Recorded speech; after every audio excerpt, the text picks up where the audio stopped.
فبأي آلاء ربكما تكذبان.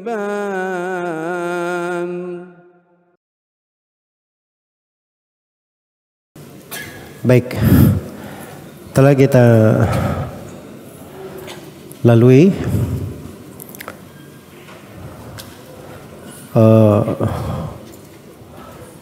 delapan kejadian ya bersama penulis di sini.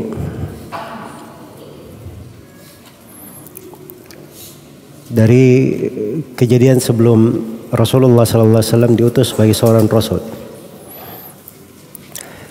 Kemudian peristiwa atau kejadian yang ke-9 di halaman 18 dari buku panduan, perjalanan kedua Nabi Sallallahu Alaihi Wasallam ke Syam. Ini perjalanan beliau untuk berniaga dengan harta Khadijah radhiyallahu anha.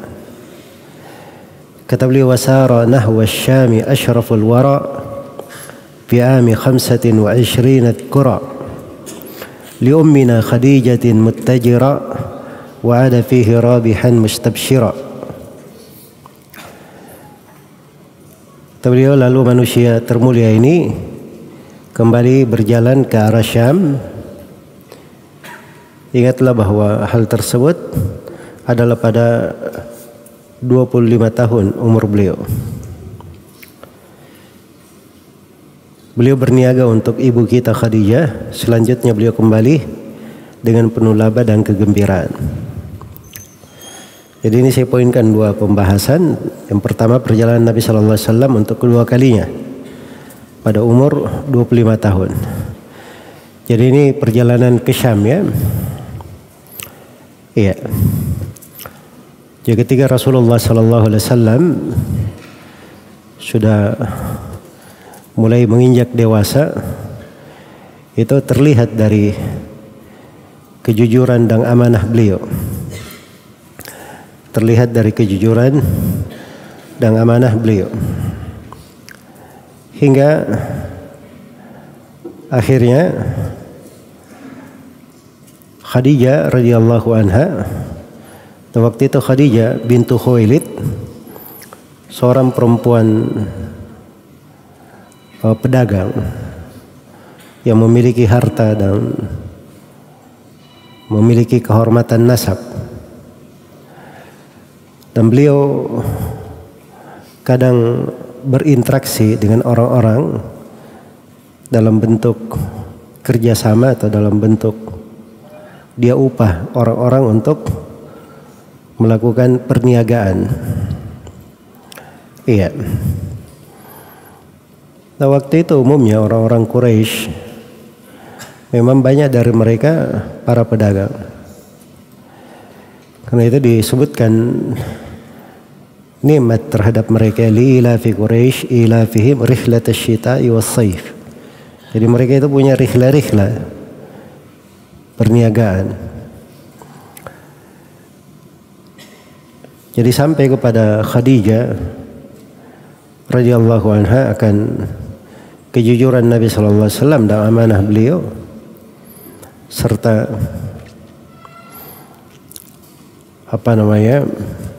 akhlak beliau.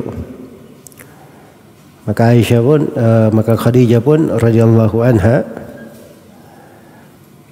menawarkan kepada Nabi sallallahu alaihi wasallam supaya beliau melakukan perjalanan ke Syam dengan harta dari Khadijah dalam sebuah perjalanan perniagaan. Dan Khadijah memberi untuknya upah yang paling baik, melebihi apa yang biasanya diberi untuk para pedagang. Bahkan Khadijah radhiyallahu anha mengirim budaknya yang bernama Maisarah menemani Rasulullah sallallahu alaihi wasallam. Iya. Kisahnya secara umum punya asal usul ya dari sudut riwayat. Walaupun ada kelemahan di sana sini, tapi secara umum kisah ini adalah kisah yang memiliki asal usul. Baik. Jadi itulah alasan Rasulullah SAW melakukan perjalanan. Nah, itu dari kebiasaan berjalan di tengah manusia di masa dahulu. Berniaga, berdagang, melakukan perjalanan. Dan datang masa Islam, nah itu tidak berubah. Pada hal yang mubah, hal yang dibolehkan, tidak dilarang untuk hal tersebut.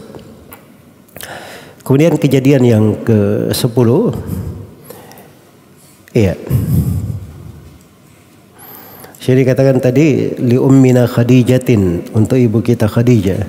Di kasrah di situ untuk mengikuti timbangan syairnya ya, di kasrah dengan ditanwin. Padahal ini mamnu minas sarf, harusnya li ummina Khadijah, harusnya begitu. Tapi karena mengikuti wazan syair, maka harus dibaca Khadijatin. Baik. Dan ini perniagaan beliau, karena berniaga itu asalnya bertransaksi, boleh dengan siapa saja, laki-laki, perempuan, karena maksudnya adalah berniaga. Iya. Boleh bersyirikat dalam berniaga antara laki-laki dan perempuan. Itu tidak dilarang. Sebagaimana di dalam syariat kita hal tersebut tidak dilarang. Dan di sini saya perlu ingatkan ya bahwa kejadian-kejadian yang bersama Nabi SAW di masa beliau belum diutus sebagai seorang Rasul itu bukan hujjah di dalam pembahasan tentang hukum-hukum. Hukum-hukum itu dipetik dari apa yang datang di syariat beliau Sallallahu Alaihi Wasallam. Baik. Kecuali kalau memang asal usulnya adalah hal yang dibolehkan masuk ke dalam keumuman al-mubahat, maka itu enggak ada masalah.